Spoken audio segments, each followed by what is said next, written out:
Hello everyone and welcome on the Papier de Rêve channel. I'm Ursula and today I will be trying with you a new supply, a liquid watercolor. When I'm trying a new product, I try to not have a subject already in mind to paint, just because I just want to see what the product is about, and I just want to experiment with it. And I found it a little bit easier if I have nothing in mind, so that I can just observe what happened on the paper and be a little bit abstract in order to create things with this new product. So the liquid watercolor I'm trying today is from Schmincke. It's an Aquadrop in the color Indigo, and it's a pigment-based liquid watercolor. There is a lot of liquid watercolor on the market, and some of them are dye-based, and that's not the same for me. It's a bit more like ink if it's dye-based, and I like that this product is pigment-based, so that it will mix normally really well with all my other products I already have. I didn't expect anything when starting using this product, anything in particular, just because it's a well-known brand and I know it will work really well, but in fact it's working really in the same way as my regular watercolor in tube or in a pan, just because it's watercolor and that's it. And you can see when you drop some pure liquid watercolor on a paper that is already wet, the feathering effect is really powerful and really nice to see on the paper. And the pigment is traveling on the wet surface quite easily and quite fast also. So I'm trying this product alone, but I want also to try it with the other products I'm using a lot in my painting to see if it's working well. I try to use a medium, granulating medium with it, and it doesn't do anything worth mentioning. It's working a little bit, but not enough to be really interesting. And here I'm mixing it with another product of Schmincke, which is liquid white gouache in the same range as the Aquadrop. It's made for opacifying the liquid watercolor in this range, so it's a product that should work really well together, and that's true, they are working well. I like the feathering effect also I can get with this white gouache. And right now I'm pretty happy with this product. It's working really well. It's not revolutionary in any way, but it does the job really well, so I'm happy with it.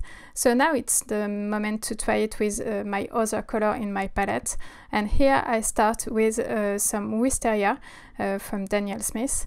It's a really nice lilac color, a little bit pink, and I think it's the hue work really well with Indigo. And this Wisteria color is also a little bit opaque, but that's not a problem here. It works no matter what really well with the liquid watercolor, and even by mixing them two together you can have really nice lilac, and I like this mix of color. It's really soft and gentle.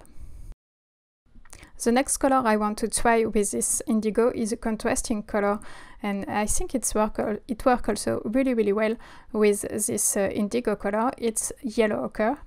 It's also a soft yellow, so it's working nicely as the Wisteria color with the Indigo.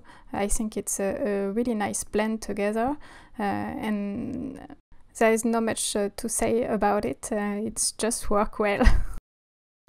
I'm adding a lot of water on my paper. I try to move my sheet of paper around so that all the pigment has a chance to move also. I'm just observing what's happened on the paper right now.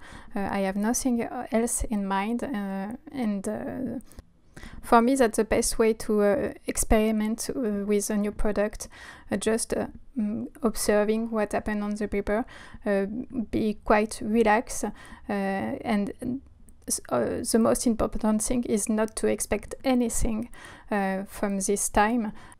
I'm just learning along the way some tricks to use this product as its best. The last color I've used by mixing it with Indigo is Manganese Blue Hue, and I think it's a really soft mix also, just because the tint of Manganese Blue Hue is working really great with Indigo. I will let this layer dry and talk you through my supplies.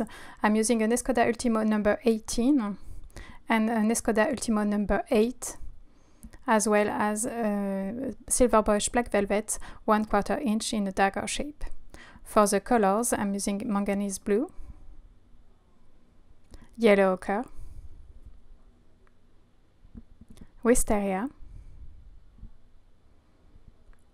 some burnt sienna at the end,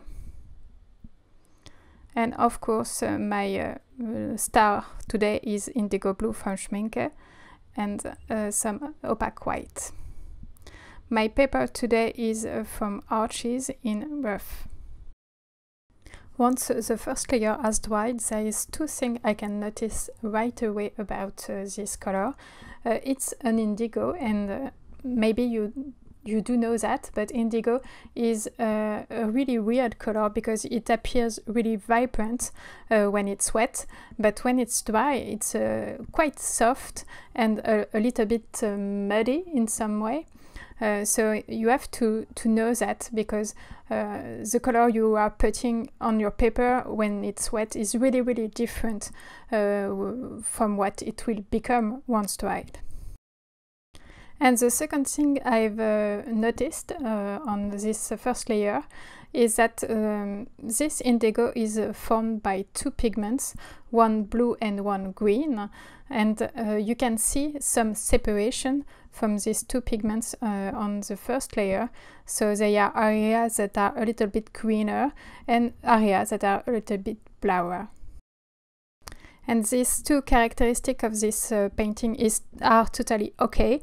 You have just to know that when you are creating a painting with this color, because it will influence a lot the atmosphere of your painting.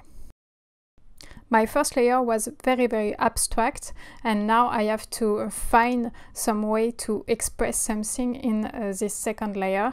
And I've noticed that there was a diagonal from the bottom left to the top right corner with some darker area of indigo in this diagonal. So I decided to enforce that with another layer, and I painted some trees at the top. So I tried to make some sort of abstract landscape with this painting, with a hill with a tree on top of it. I'm mostly using the same color as my first layer, some yellow ochre, some wisteria in some area, but I also tried another color to the indigo, because I like to find a way when I have a new color to make some gray with this color. So I found the color that is the opposite color on the color wheel from this color. So if I mix them two together, I will obtain a gray or a really dark color. And I can achieve that with this indigo by mixing it with some burnt sienna.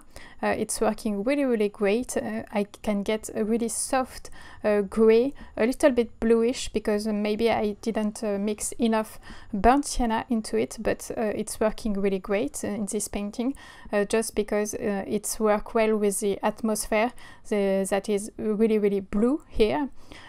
So I can get a really dark dark grey or almost a black with it. The finished painting is not really interesting, just because it's just me trying to experiment with a new product and a new color.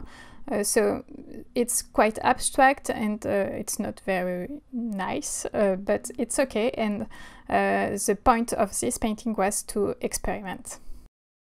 And this video is now ending. Thanks for watching, and I hope you like it. Please check the blog post for more information about it and tell me what you think in the comments. See you soon!